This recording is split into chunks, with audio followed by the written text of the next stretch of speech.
Welcome, one and all. I thank you for taking time off your precious evening to join me. My name is Shaoling, and I'm one of the directors and founders of Shichida Australia.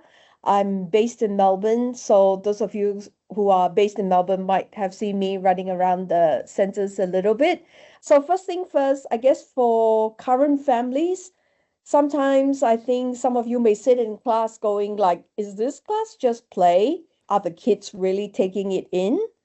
And for prospective parents, maybe you have seen us popping up on social media platforms and just curious about what this program is. So tonight, this evening, I love to show all of you the why behind what we do and ultimately to see how it looks like when all the pieces come together. So let's get started. Now, to start off with this evening, I actually have a question that I like to ask everyone. We're going to do a poll here. Rena has put it up here now. And basically answering the question, if you could picture your child 10 years from now, maybe even 20 years, let's skip the teenage years, what would you love to see in them? I believe you can actually click as many as you like. So please, for everyone who's online now, please go on to the polls, click the attributes or the desire that you wish for your child and submit that in. Let's see what does this group of us think. Okay, I'm gonna just take it as for now. So what came up top was confidence, curiosity, kindness, self-motivation. Yes, resilient is very important too. Ambitious, yes, that is very important too. Creativity, empathy, intelligence, learn easily, leadership qualities. And what are our top three? Confidence, resilience, and ambitious.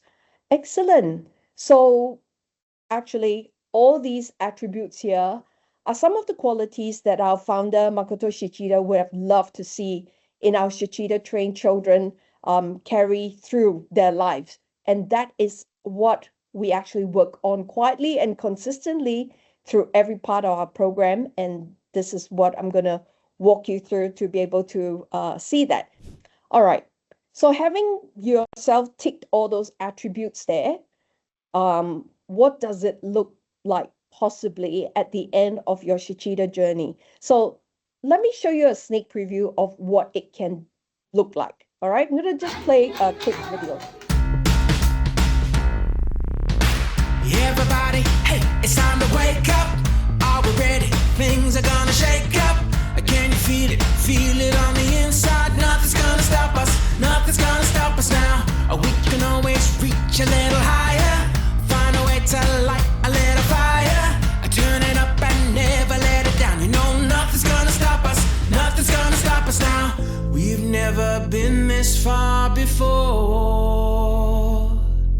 This could be the defining moment. This could be the defining moment. History will unfold before us. This could be the defining moment of our lives. Oh, oh, oh.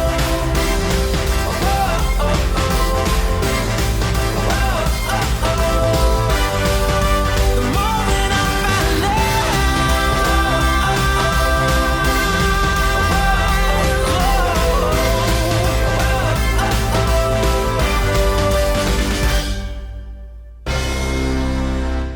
Thank you, Rena.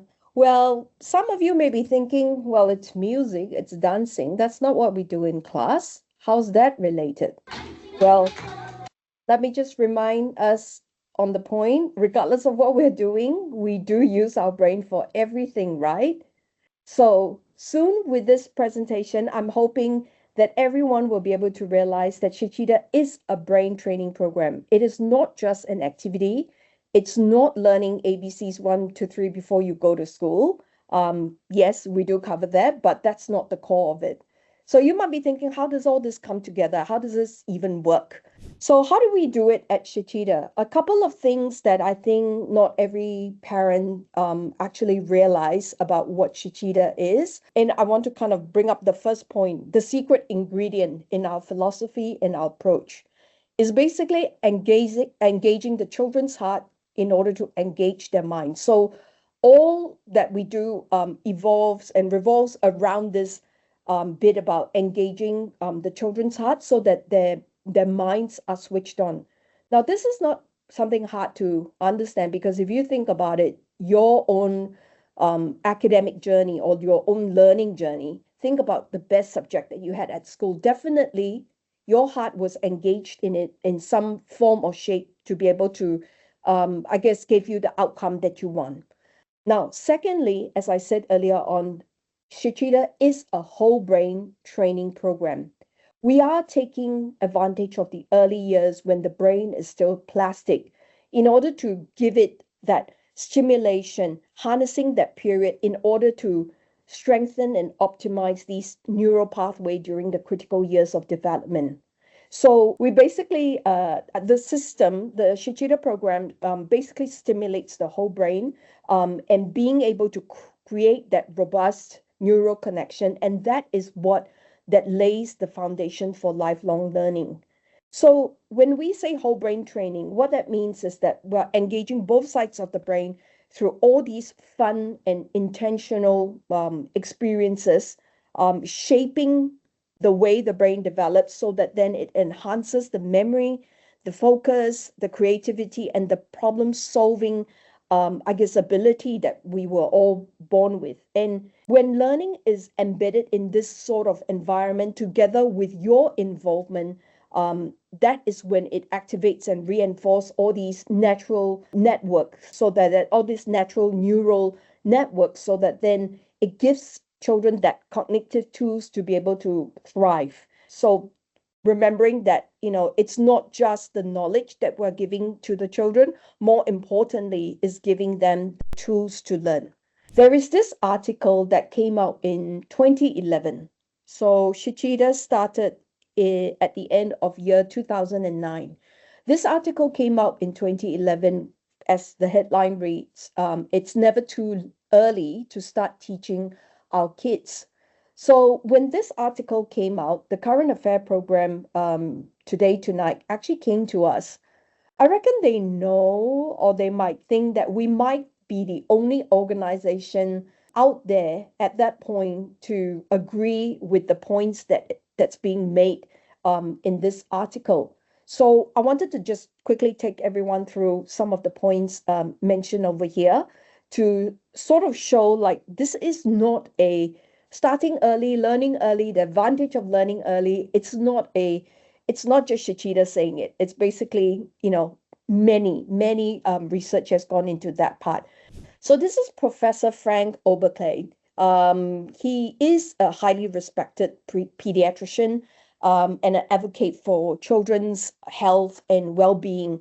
He was the founding director of the Center of Community Child Health of the Royal Children's Hospital and a professor of pediatrics at the University of Melbourne. So the work that he does has definitely influenced a lot of the child development policy and practice, both in Australia and internationally. So let's have a look at this article here, where he is basically saying if children are behind the eight ball when they start school, it's too late. So they will be spending the rest of their school years trying to catch up, and many will not be able to catch up. As he says here, we absolutely know that learning starts at birth, and the first 5 years before kids get to school are probably the most important years in terms of education. So this is one strong message that he sent, or he is saying, and he's still saying to this day and time. So over here, it's stated here that research into brain development shows that experiences and environment in the first years of life literally is going to affect the brain, how the brain develops. So it's not a nature only thing, it's a nature and nurture thing. And as it says here, it literally will affect how the brain circuitry work. And we all know the older that we grow, the harder it is to learn things. And at the bottom of the paragraph where he says he actually envisaged a model where primary school should stretch from birth to about year 3 to 4. So that was his point if he was to design the school system from scratch. So back to that point where we say engage the heart, engage your mind. So current and prospective parents, your role in our program, it's not just because your child is too little to come on their own, but more importantly, your role is also not just as a spectator, but also, but primarily being partners, working with us working with you to bring out that best in the children. So this is what how this stage of learning is different is because how deeply children are connected to or associating the whole experience to joy, connection with you, connection with us. That's when the brain is more, I guess, open and easy to sort of process or absorb the information.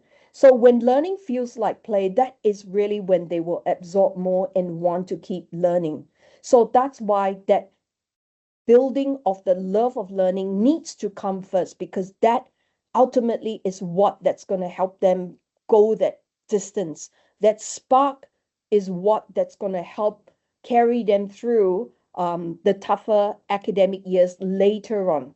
And just also a reminder that we constantly say to parents too, that sometimes it's parents, maybe especially, when they start school and all that, we might be very tempted to want to fast track their learning and, go into the hardcore sort of tutoring or learning program and all that. But we need to remember that, in order for it to be a long lasting success, this is a marathon that we are doing. It's not a sprint. So what's more powerful here is that we're not just developing their memory, but at the same time, it's also the children's motivation.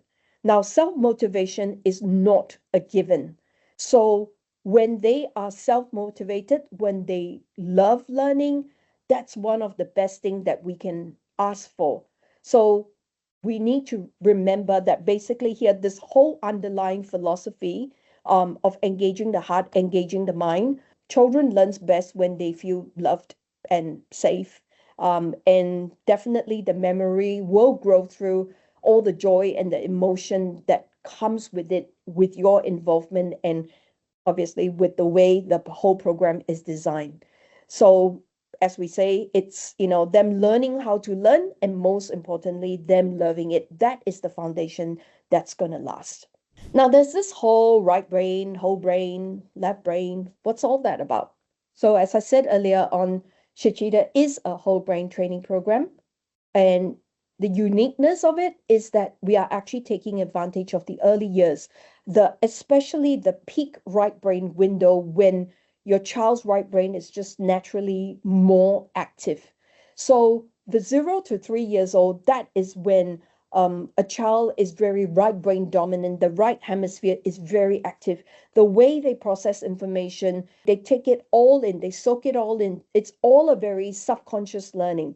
So that's why from 0 to 3 years old, from the time that the child is born till 3 years old, there's so much that they actually uncover and grow. So the right left brain is not a clear left right situation, not completely separated in that sense. They are different, but they are connected, and how they are used really depends on the task. So from birth to 3 years old, this is where the right hemisphere actually works a lot harder than the left, especially before language develops. So the circuits on the right hemisphere is linked to things like visual processing, emotional understanding, pattern recognition, the whole holistic thinking. So that actually matures much earlier before the left hemisphere. So the first half of our class is actually based a lot or is working a lot on the right brain stimulation. So there's your visual images, there's your intuitive, there's your fast speed input.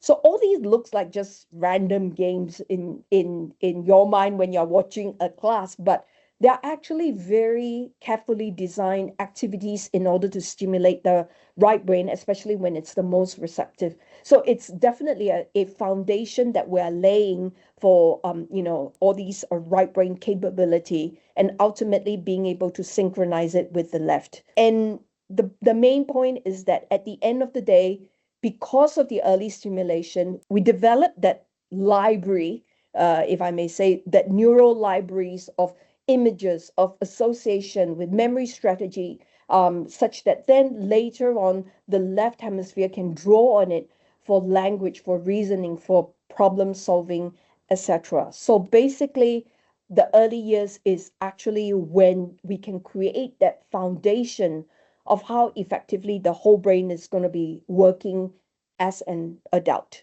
One of the things that we often hear from adults, parents who have kids graduating from the program, parents who have kids who perhaps may have joined it a little late, staff members too. One thing we always hear from parents is that I wished I knew of this earlier.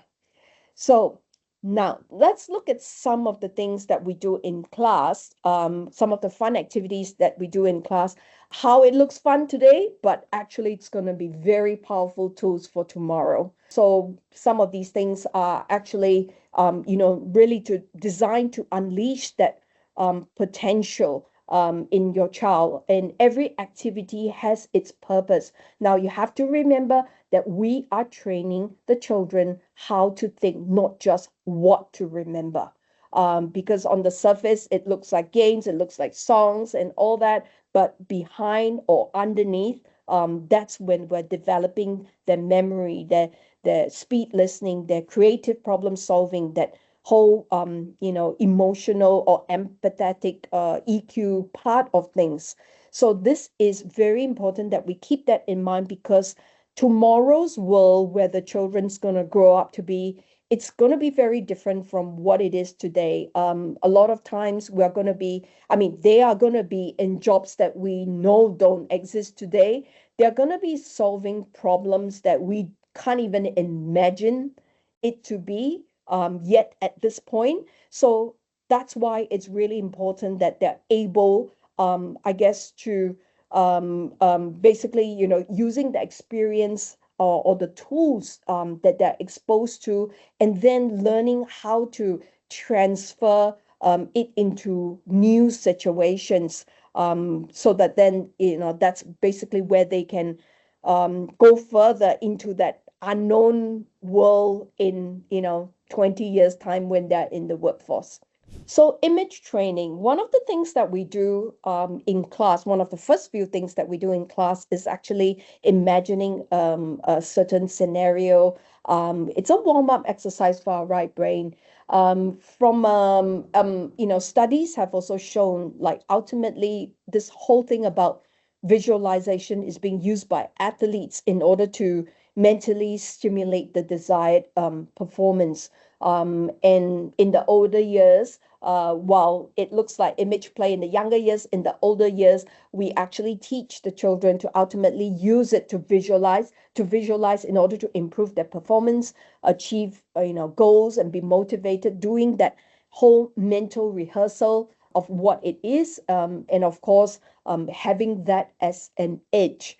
So in real life, what's that going to help? Could be things like exams, recital, competition, racing, public speaking, debating, etc. So visualizing ourselves to be able to speak confidently, handle questions, receiving the applause, priming you mentally and calming the nerves, being able to rehearse perhaps, a meeting that you're going to be doing as a grown up, staying composed, being able to respond with clarity, etc. So you're being able to visualize your next milestones and making sure that the actual execution of it is smoother and less stressful. So this is where, some of the videos that you saw earlier on of what the kids are doing. It takes that sort of confidence in themselves too, that belief in themselves, that whole rehearsal before a recital, before a competition, etc., to be able to do that. Now, trusting their intuition. So this is another aspect of a right brain warm-up exercise. So basically our brain solve problems two ways. One is your slow, logical, step-by-step way. And sometimes there may be a situation we just have to do it instantly, fast, based on intuition. So research has shown that those aha moments, this is when they see the right side of the brain being more active because it's linked to imagery, creativity, and being able to connect ideas. So intuition, sometimes we refer to it as your gut feel. And because the body and brain is so closely connected, so sometimes signals from the body, like changes in heart rate or stomach and all that, can guide us to make that quick decision. So from the children's perspective, this is where we are also sort of warming up or giving them the exercise in order to fine tune this very powerful and natural ability in them. And the right brain is also a very big picture brain. So that's when they can, pick up subtle cues and, stored memories or patterns in order to, I guess, make the best decision at that point. That's why you see over here how it supports fast, accurate decision making, reading people in situation well too, and spotting opportunity ahead of others. As you can see here, the combination of intuition and empathy gives you emotional intelligence. Now, memory, enhancing memory. So the training that the children here, sometimes people look at our class and go, look at the flashcards and go, oh my goodness, how is my child supposed to memorize that? Now, I want to make it clear that memory in Shichida, it is not rote memory. Memory training here is that we are basically teaching the children how to absorb, how to store, how to retrieve that information effortlessly. So there are different sorts of memory that's involved, working memory, visual memory, long-term memory. So at the end of the day, it's very important for us to remember that memory is actually as it says here, the bridge between what we learn today and how we can use that knowledge tomorrow. So with memory, with imagery-based memory, with memory technique that we will teach the children, it allows them to basically think faster, learn easily, and create more freely. So this is where, we stimulate the children in different ways in order to develop their auditory memory, their visual memory, their working memory, and their long-term memory. So auditory memory, of course, following instructions, fast discussion, lectures, following conversation, recalling instructions, learning through listening, all that becomes easy. And that has also shown for some of our children in terms of the way they pick up music to, especially those with the Suzuki method, a lot of it is also auditory memory from there. The visual memory, looking at information basically, not just letters and numbers, but information, basically being able to read reports, interpret data, recognizing faces, navigating, etc. So visual memory, that becomes very helpful too. And of course, all of us have that working memory, just how big or small it is. And of course, being able to hold on to that information on the spot, solve problems, follow steps, organizing thoughts, all that is based on working memory. And of course, there's your long-term memory. So this is something that is pretty Shichida actually. And I was just saying to some families that last week I actually met a parent who is actually a Shichida child before. And I was just asking her, how is that helping you now as an adult working and everything? And she actually said to me, she said, I should be a little humble, but my memory is really good. So she basically said that, and she said that that has helped the way she learned, the way she is working right now and uncovering obviously, new facts, new information all the time. So it's made things a lot easier for her.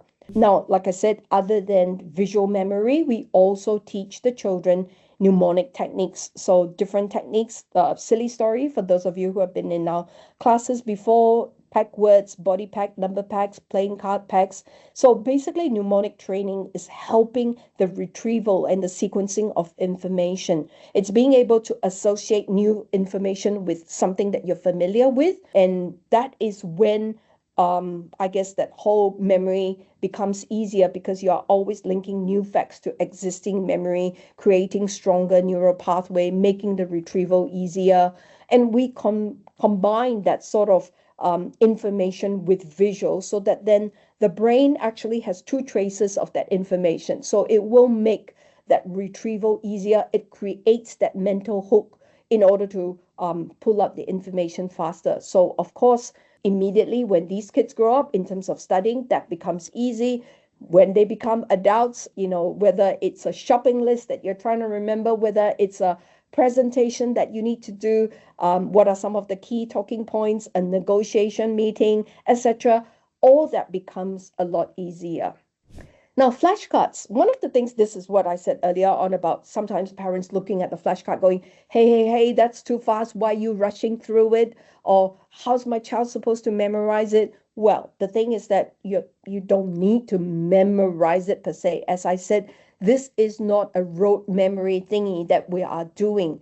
Now, the reason why we are running the flashcards so quickly is actually to strengthen the brain's visual encoding channel. So what we're trying to do here is for four reasons. It's to activate the right brain because it is so fast that your logical brain can't process it. So you have no choice but to exercise your right brain to take in that information. And the other thing is, of course, it being visual to train the brain to be looking at it from a instantaneous memory portion. And at the same time, because you hear the word, you see the picture, this is where we're synchronizing the left-right brain, what we call pole bridging, because the right takes in the picture, the left hears the language. So sort of like what we call dual coding. So basically combining images with words, and that makes the recall a lot easier. And of course, along the way, they will get enriched in terms of their vocabulary. Later on, I believe in the 4 5 year old program, we start looking at speed listening and speed reading. How cool will that be, right? As adults, that those of us who takes forever to read or can't listen, or love to hear podcasts, limited time. How do we speed that up? But how can I hear all that? So this is something that we actually work on with the kids, and in the early years, that visual auditory memory training that we will give to them. So speed listening and reading, basically giving them a structured way to help them process that information quickly and fluently, and being able to train the brain to recognize all these, images, words, sound faster.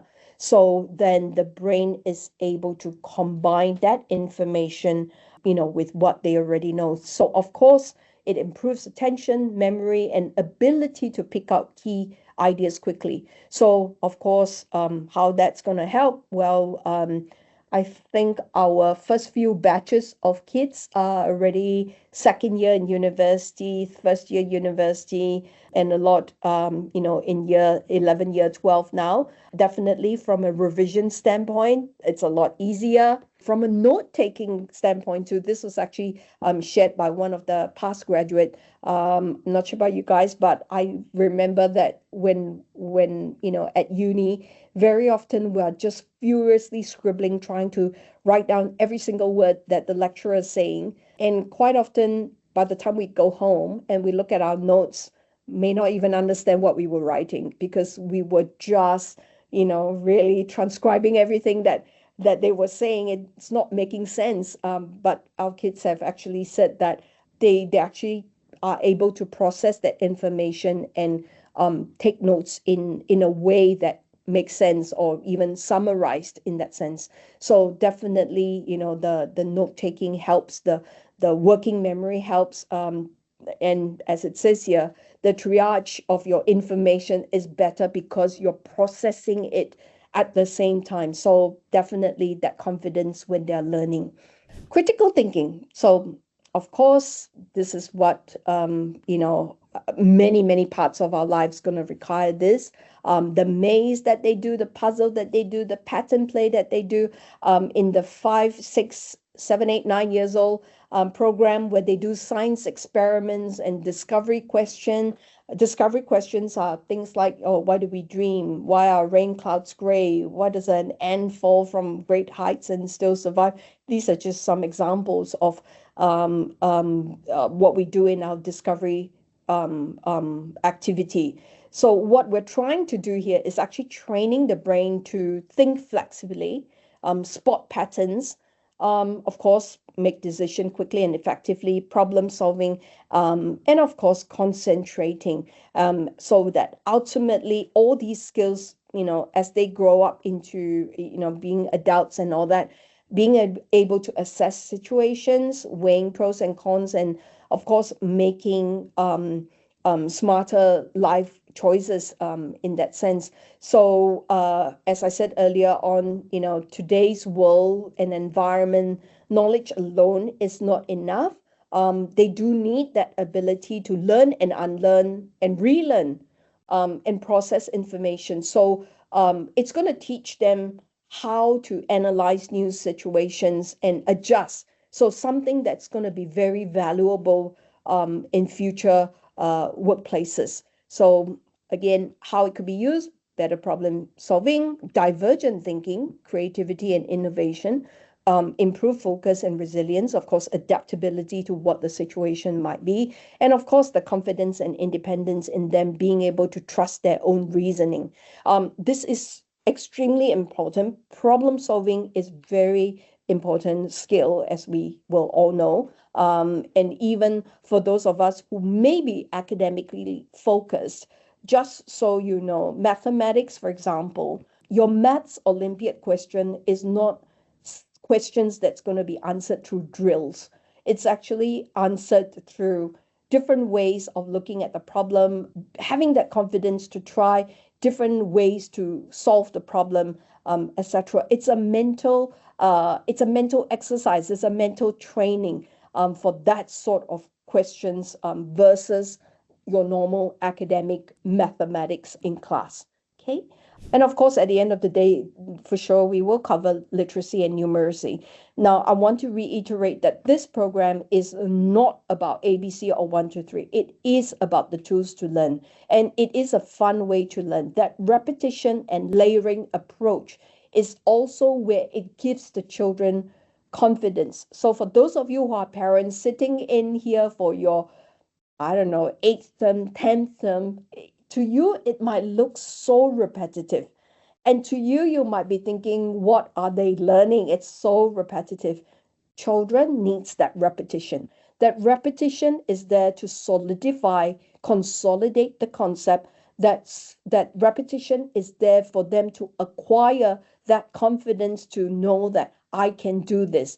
It is actually a layering approach. Something that you do this week prepares you for something next week, for next month, for next term, for next year. This is where things are so gradual that the kids don't realize that it's getting harder, but they are confident because of that repetition and them feeling like, I've got this. I know the sequence. I know what's coming up next. I know this song, or, etc. So, and the way we teach numeracy and literacy too, we do sort of give them that concept visually, auditorily, tactile wise. So see it, hear it, experience it. So the brain is basically able to learn best when information or concepts is being presented through multiple sensory channels. So this is the reason why it's pretty cool. Okay, so one last bit that I put together are examples of what a typical Shichida child might look like.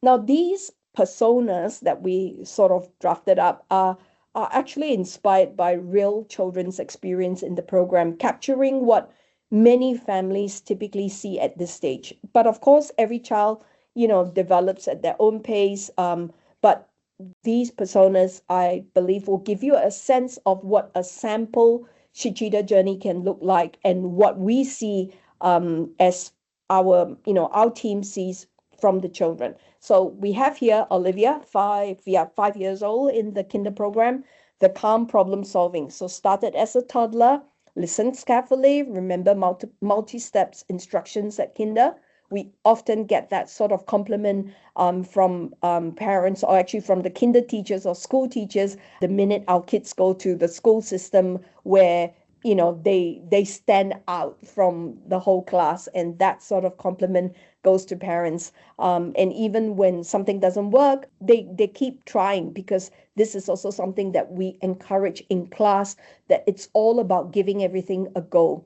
Very often too, they will surprise adults with their vocabulary and explanation, confidence. Yep, you saw earlier in the video, we've got a couple of models actually. That's one of them. And if you think about it, being a model might not be as easy as it looks, because I'm sure he had to follow a lot of instructions, and having that sort of patience and confidence too. And of course, music lessons teachers, again, not just one music teacher. We have many music teachers who say that Shichida kids are the best ones to teach because of their focus, their memory, and their concentration.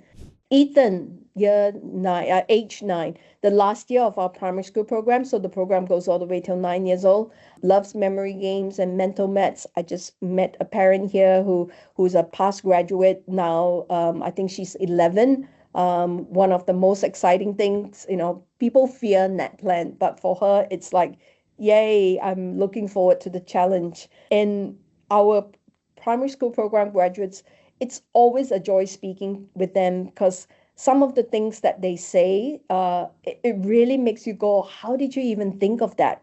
We have also heard teachers at school saying that our kids basically notice certain details that others may miss. Chess, a lot of them do chess, a lot of them do debating. And definitely this love of learning continues, and kids too having big dreams of what they want to be. I think you might have seen in the video earlier on too, Luke, one of our graduates from the program, he is now the young ambassador of Zoos Victoria, and it all started with an activity in his Shichida class.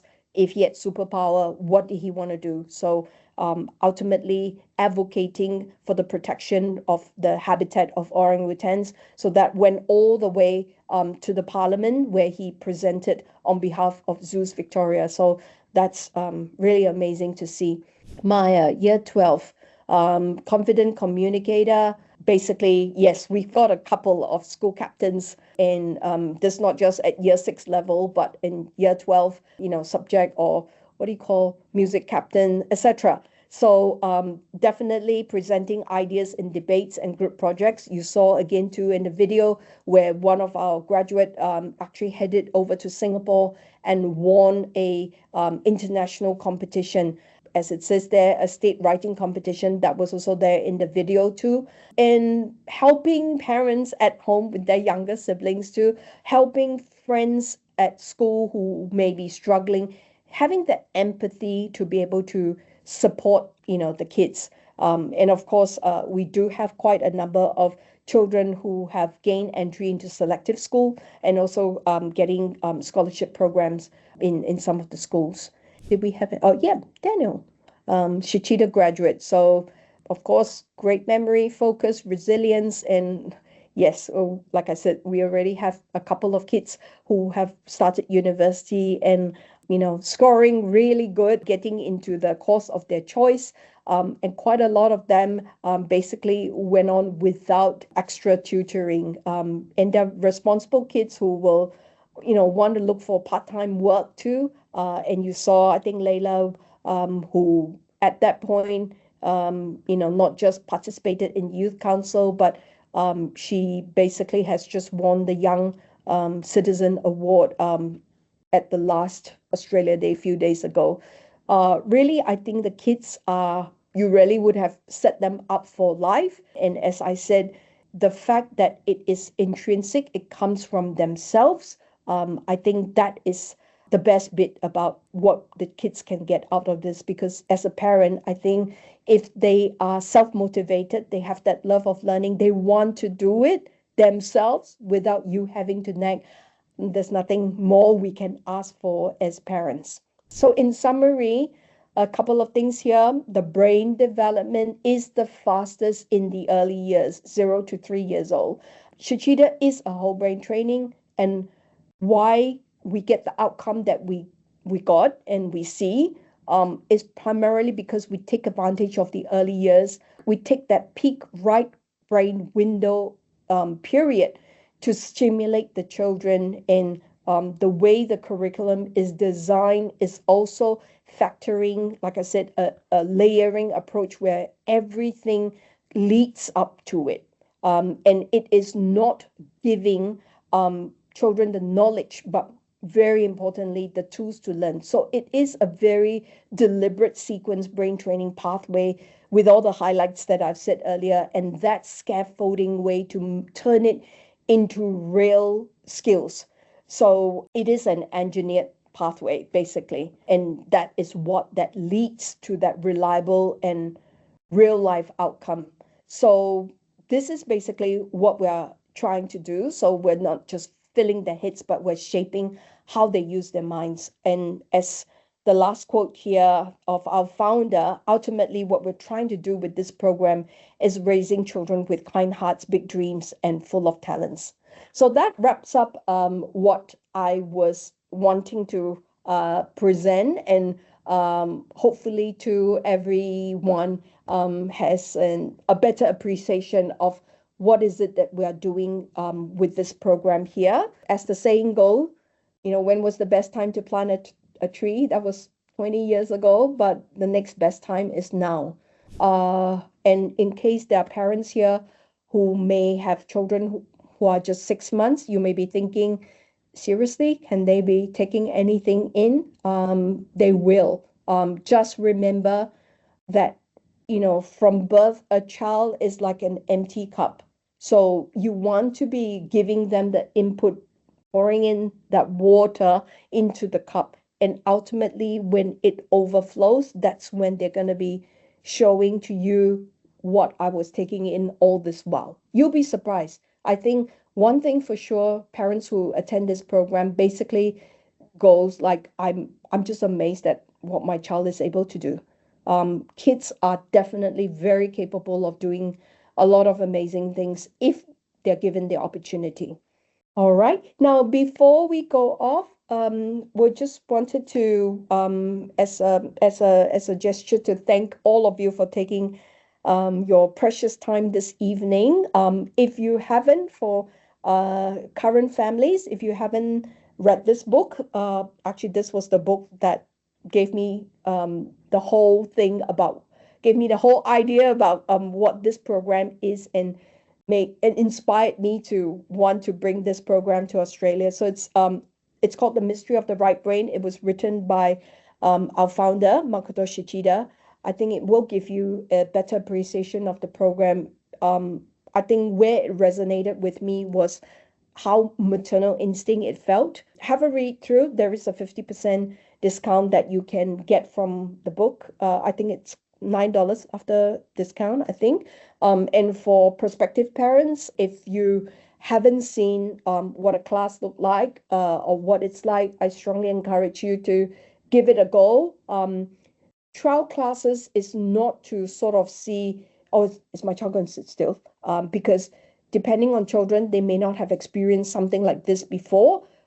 It's perfectly normal for them to be fidgety or, learning to kind of know what's all this about, and etc. I think I often say the trial class is probably more for parents to actually see, oh, this is how the class runs, or this is sort of the activities that you go through and all that. And hopefully too, with whatever that I've said and shared tonight, you do see the bigger picture of what this program and this method is all about. Thank you all so much for your time and for joining me. I hope and I trust that the session was useful and insightful, and I look forward to seeing some of you in the centers. So please just grab me and say hi. I'd love to hear your experience with the program. Thank you all very much. Have a good evening.